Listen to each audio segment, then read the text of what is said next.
Sound take 7 action. मुस्कुरा तो रहे हैं जब वो कह रहे हैं जोड़ने की बात, लेकिन ऐसा दिख रहा है कि कुछ लोग उधर जुड़ रहे हैं। यहाँ पर तो जो आपके साथ थे, प्रफुल्ल पटेल बैठे हुए थे सर उस दिन शरद पवार के साथ पटना में, और अब वो अजीत पवार के साथ शामिल हो गए हैं।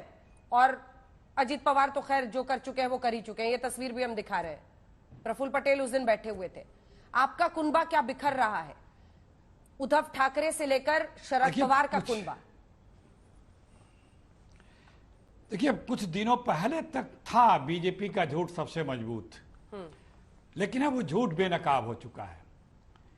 शिमला समझौते के बाद, बैठक के बाद कांग्रेस पार्टी गठबंधन की राजनीति में आई। उसके बाद यूपीए बना। यूपीए की गठबंधन की राजनीति 10 साल चली और खूब मजबूती से चली। हमारे कोई साथी अलग नहीं हुए और खूब ईमानदारी से सरकार चली। तो अब ज्ञान थोड़ा बढ़ाना था। हमने कहा झूठ सबसे मजबूत हुआ करता था। अब लोग समझ गए हैं कि इन लोगों को सिर्फ झूठ बोलना है। इनके गठबंधन का हश्र ये है कि जो इनके ट्रेडिशनल अलायंस थे, जिसका जिक्र कर रहे थे लोहिया जी और दीनदयाल जी या पता नहीं कौन जी, उस समय के इनके साथी इनको छोड़ के चले गए, क्योंकि वर्तमान का जो निजाम है इनका, वो लोकतंत्र में आस्था नहीं रखता है। तो ये तो एक सच्चाई सामने रख दी। अब देखिए, देश जान चुका है। इस देश को नेता चाहिए, विक्रेता नहीं चाहिए। और यही कारण है, आज तो बीजेपी के लोग बोलते हैं, अंजना जी, मोदी जी कभी मास्टर हुआ करते थे, अब तो डिजास्टर हैं।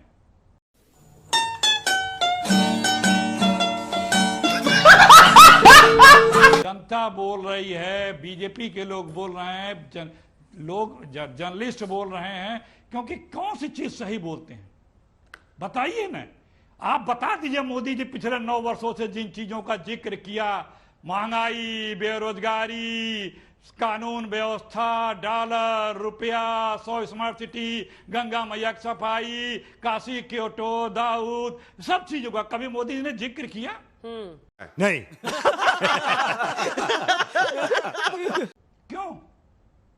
क्यों नहीं करते हैं? अगर किए होते तो ठसक के बोलते कि भाइयों बहनों, देखिए मैंने आपके खाते में 15 लाख डाल दिया ना, देखिए मैंने गंगा मैया की साफ कर दिया ना, काशी को क्योटो बना दिया ना, 2 करोड़ नौकरियां दे दी ना, किसानों को 2 गुनी कर दी ना, मेट्रो चला, बुलेट ट्रेन चला दी ना, चीन को लाल लाल आंख दिखा के भगा दिया ना, पाकिस्तान को रगड़ दिया ना, डॉलर को जमीन पे ले आया ना, गैस को, पेट्रोल के दाम धरातल पे ले आया ना। यही सब तो बोले थे करने के लिए। अगर वो किए होते ताजिए बोलते। ठीक है, और यही नहीं जवाब किया, दीजिए, फिर मैं इसलिए जाऊंगी। डिजास्टर हो रहे हैं। फिर मैं जी, आज आप हमरंग बने हुए अखिलेश जी के।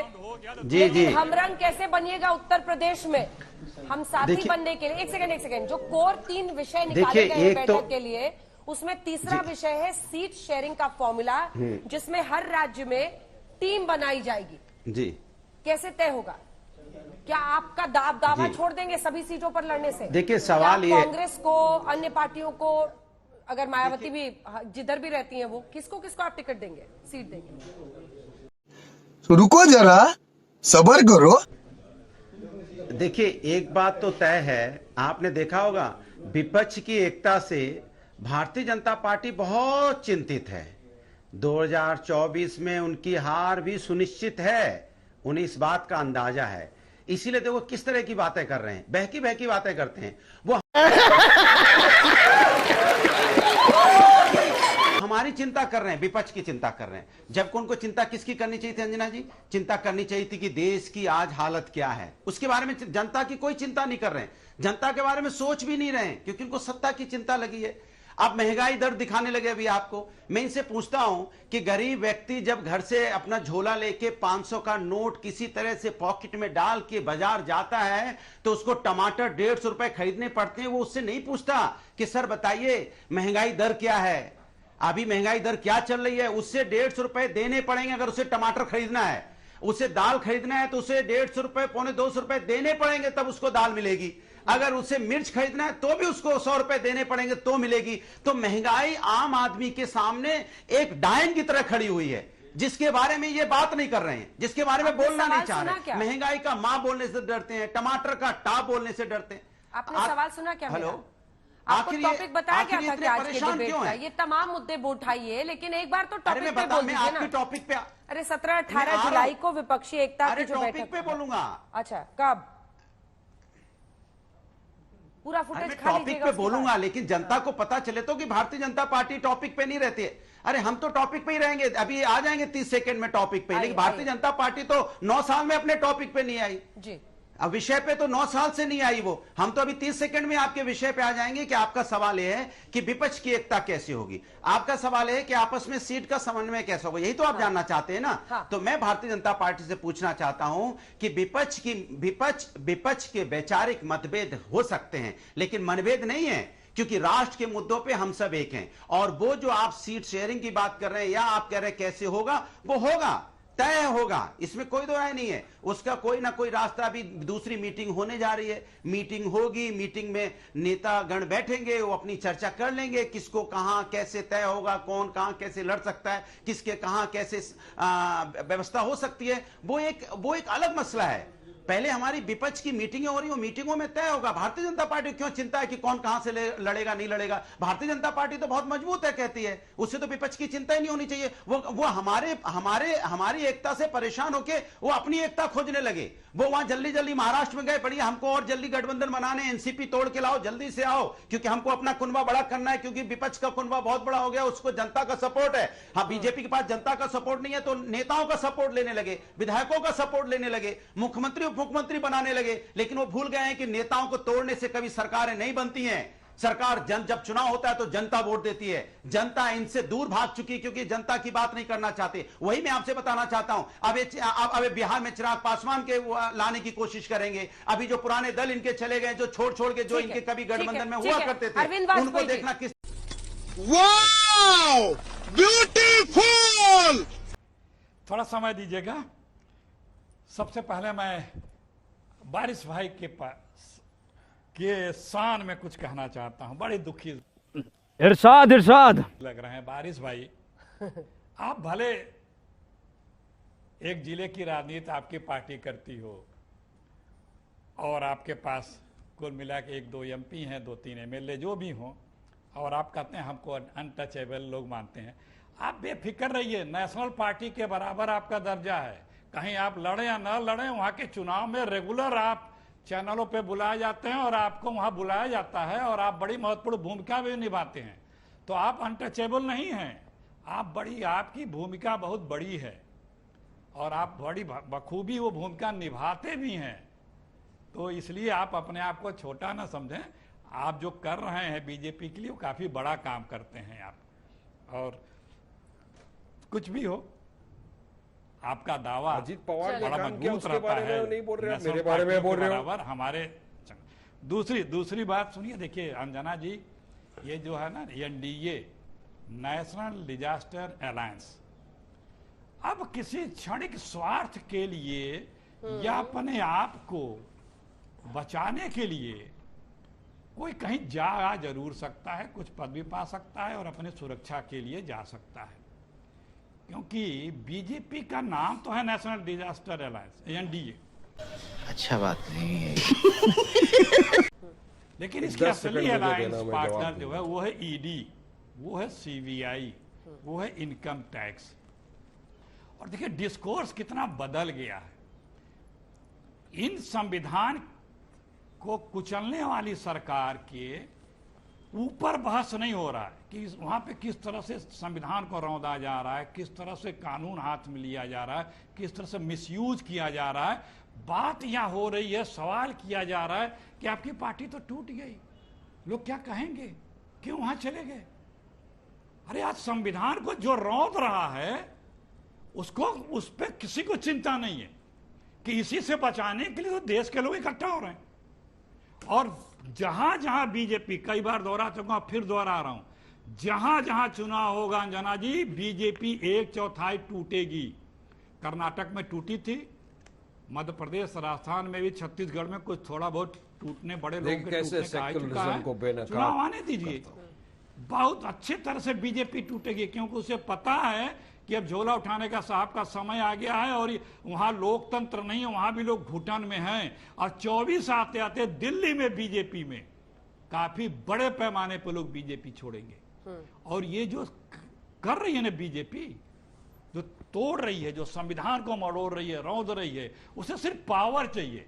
डरा हुआ व्यक्ति हमेशा सबको डरवाने के फिराक में रहता है। अब नए तरीके से डरवाने के फिराक में आ गए।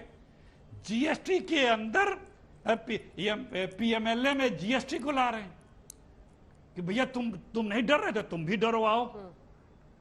कोई कुछ बोलता है, मैं जवाब देना चाहता हूं। असंबद्ध है, मत भिन्न है, इनसे विरुद्ध है, तो वो राष्ट्रद्रोही है, देशद्रोही है, पाकिस्तानी है, नक्सल, सब कुछ है। बंगाल अगर वाला राजनीतिक सवाल दल सुने नहीं एक थे हो या रहा है जानबूझ के तो कन्नी काट भ्रष्टाचारी। लिया? बंगाल वाला सवाल सुने नहीं थे जी या कन्नी काट प्रधानमंत्री जी लिया? ने जी बता रहा हूं, प्रधानमंत्री जी ने कहा था कि सब भ्रष्टाचारी एक हो रहे हैं। अरे बंगाल सुने कि अगर नहीं विपक्ष सुने? एक हो तो भ्रष्टाचारी एक हो रहे हैं। भ्रष्टाचारियों को बोलते हैं, शाम को कुछ भ्रष्टाचारी बताते हैं, सुबह कहते हैं तुम तो मेरे शिष्टाचारी हो। आ जाओ भैया, मुंबई वाले जिनको ऑडियो नहीं गिना जा रहा रहे क्या थे आज रुपए अखिलेश जी 1000 को? लाख ऑडियो जा रहा करोड़, है? ऑडियो जा रहा है? उसको ये बता रहे उसको फर्स्ट जो क्लास है, ऑडियो जा रहा है। सवाल सुने नहीं हाँ, सर क्या कि वो बंगाल बोले? पे कन्नी काट लिए। आप हमारी चिंता मत करिए। क्यों नहीं करें? हम लोग क्यों नहीं भिन्न आपसे हैं, सवाल करें? हमारे तेरा तो गेम बजाना पड़ेगा। हाँ बताइए। नहीं, सवाल पूछिए, चिंता मत करिए, क्योंकि हमारे यहाँ लोकतंत्र आपको है। काय लग रहा है हम चिंता कर हमारे रहे हैं? यहाँ तानाशाही नहीं है। हाँ, मैंने कहा ना, चिंता मत करिए, सवाल पूछिए, हाँ, सवाल ही तो पूछिए। टेंशन मत लीजिए, क्योंकि हमारे यहाँ लोकतंत्र है। हमारे यहाँ मत अलग अलग दल हैं, सबके विचार हैं, लेकिन एक नेशनल क्लास के लिए हम एक हो रहे हैं, एक हुए हैं। मत भिन्न लोग भी हम लोग एक हुए हैं और देश के लिए बड़ी अच्छी सरकार चलाई है। ठीक। यही नहीं, अभी और सुनिए। अब और इनको खामोश करा, मैंने कहा जरा जवाब है तो प्यारा सा सुनिए। हाँ दीजिए प्यारा सा जवाब देखिए, दीजिए। सबको पता है अंजना जी, लड़ाई इसी बात की है कि अगर आप मत भिन्न है तो आपको एनी हाउ किसी न किसी प्रकार से तंग किया जाएगा। अगर आप टूट नहीं रहे हैं तो आप पे फर्जी मुकदमे लगाए जाएंगे। ये बड़ी अच्छी बात कही आप। 95% जांच एजेंसियों ने सिर्फ विपक्ष के लोगों पे मुकदमे किए हैं और एक भी मुकदमे में कोई प्रूफ नहीं है।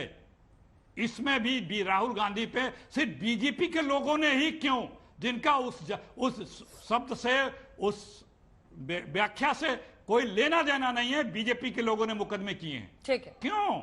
क्योंकि आपको लोकतंत्र की आवाज बर्दाश्त नहीं है, प्रेम शुक्ला। और जिसे लोकतंत्र बर्दाश्त नहीं है उसे इस देश में हुकूमत नहीं करने देगी इस देश की जनता।